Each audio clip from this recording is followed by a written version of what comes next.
Hi everyone, welcome to another episode of Talking COP, the new podcast from the University of Salford's sustainability, climate and environment experts centred on all things COP29 and the key issues being addressed at this year's conference.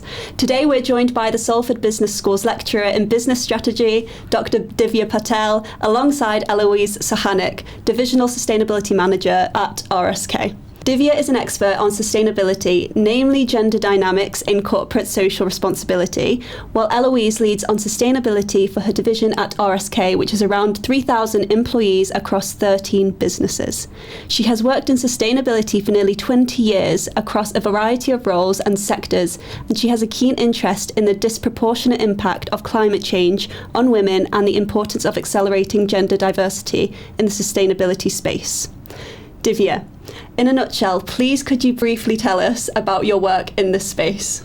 Thank you, Victoria, for the wonderful introduction. I have researched on gender dynamics and how gendered experiences affect execution of corporate social responsibility that relates to sustainability decisions as well. And these were in small businesses. I also teach carbon literacy here at Salford, which is more about bringing carbon reductions and having an impact on climate change. Fabulous, thank you so much. Eloise, please could you tell us about what RSK is and the work you're doing in this space? Yep, so RSK is a group operating in over 40 countries. We've got 14,000 employees, and I work on internal sustainability for one of the divisions within the group. As you say, I've worked in sustainability for around 20 years, so I've seen lots of trends and sort of changes in how operational sustainability is approached by business. So really interested to be part of this conversation, particularly as it links to a more holistic approach to sustainability, not just on climate, but also thinking about social context as well. Amazing. Thank you both so much for being here, first of all. So I think our first question for you both is, what impact will the lack of gender equality in climate conversations have on the road to net zero? Divya, would you like to start on that one? Yes, I can. Thank you.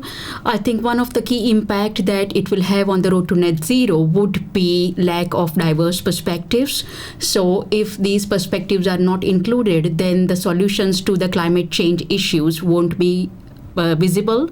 So I would think women particularly are a part of various industries, say for example fashion industry or even construction industry, and if we want to bring about changes in these sectors and how these sectors affect climate change and carbon emissions, then women's perspective may help bring in those solutions. Fabulous. Eloise? Yeah. I think the point around diverse perspectives is so critical. Achieving net zero is essentially the greatest challenge of our time. The climate emergency increasingly affects our entire planet, and we need dynamic action to deliver that just transition to a low carbon economy. And without that range of voices, particularly the voices of the people who are most affected by climate change, it follows that not all considerations will be made, and we won't get to that sort of holistic solution in terms of tackling the climate challenge. Fabulous. Thank you so much for your perspectives on that, guys. So I'm just going to use a follow-up question, if that's okay. What can you tell us about the impact of gender inequality in other parts of the world on climate change?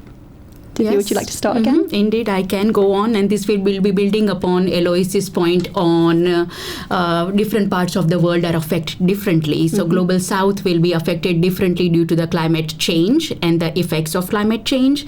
And it will be also noted that men and women or different types of people or different people will be affected differently due to climate change. And I think it is important to address that if climate change is bringing any barriers, or are they increasing any vulnerabilities, or are they increasing the already pervading social inequalities in those parts of the world? Absolutely. Thank you. Yeah, I think RSK Group operate across a real breadth of sectors and globally, and the range of projects that we work on varies really wildly. the advantage of that is that we get to kind of cross-pollinate in terms of a lot of the ideas that we look at and the different companies that are part of the group and how we approach some of those solutions. One of the ways that we're able to do that as well is share ideas and awareness raising across different sectors. So we recently I am Deputy Chair of the Women's Network for RSK Group, and we recently hosted a webinar from one of our employees, Giovanna, who works for Binny's in the UK. And she was talking about some of her PhD research and how the desertification hubs in Brazil and how the disproportionate impact on women can be sort of researched and then a data-led approach be pulled together in terms of finding those solutions and really including women in that conversation. I think one of the interesting bits of that research for me was as part of that conversation, women felt that they were more able than men to have an impact on climate change and to be part of that solution. And I think that's a really important part of that conversation as well, to understand it's not just including voices, but understanding how the willingness of women sort of potentially is more so than men in terms of creating those solutions.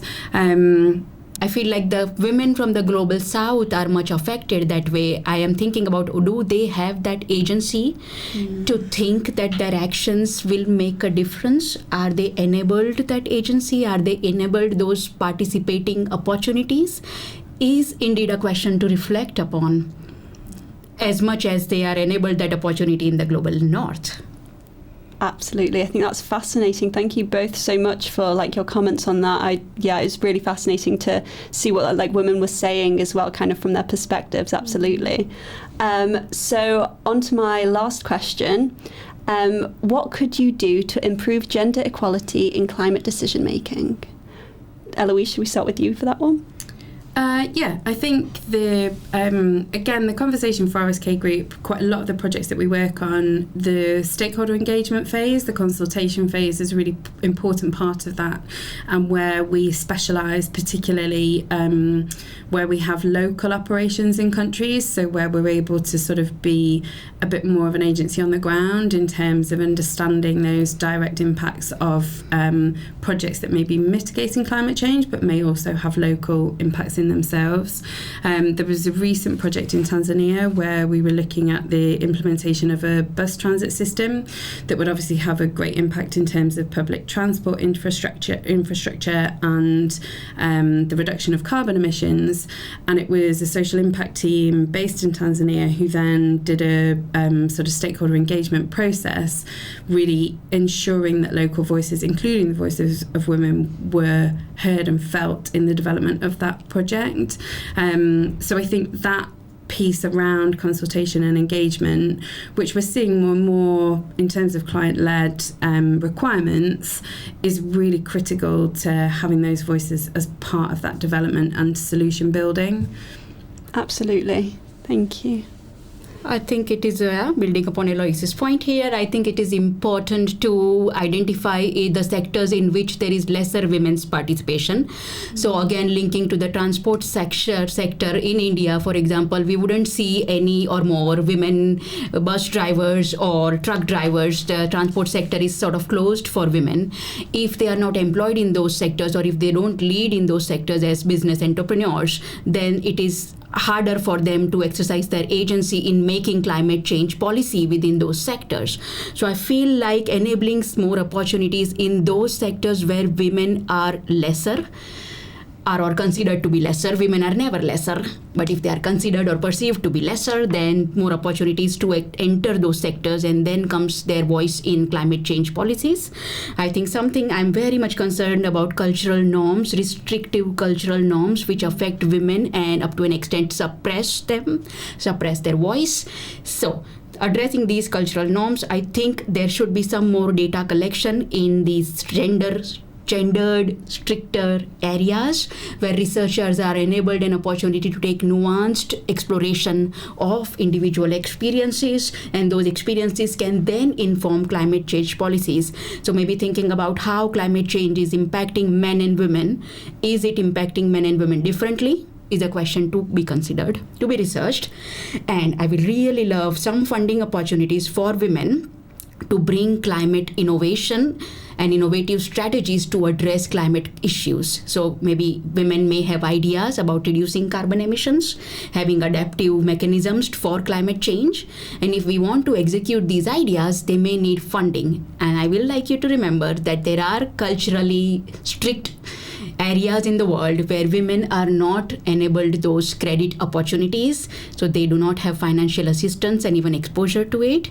If that is enabled, then those solutions which women may have to address climate change can be implemented. As I say, net zero, achieving net zero, the climate emergency is a complex problem, and the more diversity and the more representation we have in those conversations, the better the solutions and the more fit for purpose those solutions will be. Absolutely. Yes, excellent. Maybe your last point I would say is maybe enabling some training opportunities for women to take up those leadership roles. So women may have been given leadership roles or enabled those opportunities, but some training opportunities to be trained into climate change leadership roles could be useful. I think that was actually, there was a data point according to a paper published by the UN in 2022. Countries with a higher percentage of women in parliament tend to adopt stricter climate change policies and have better climate change priorities. So the correlation is there, and it's about the empowerment, the training, the education and the profile raising, and just emphasising how important this is as a challenge. So yeah, absolutely. The facts are there, aren't they? Thank you both so much for taking the time out of your days to come and speak to us. We really appreciate it. And yeah, thank you guys so much for being here. Thank you. Thank you. Thank you for having us.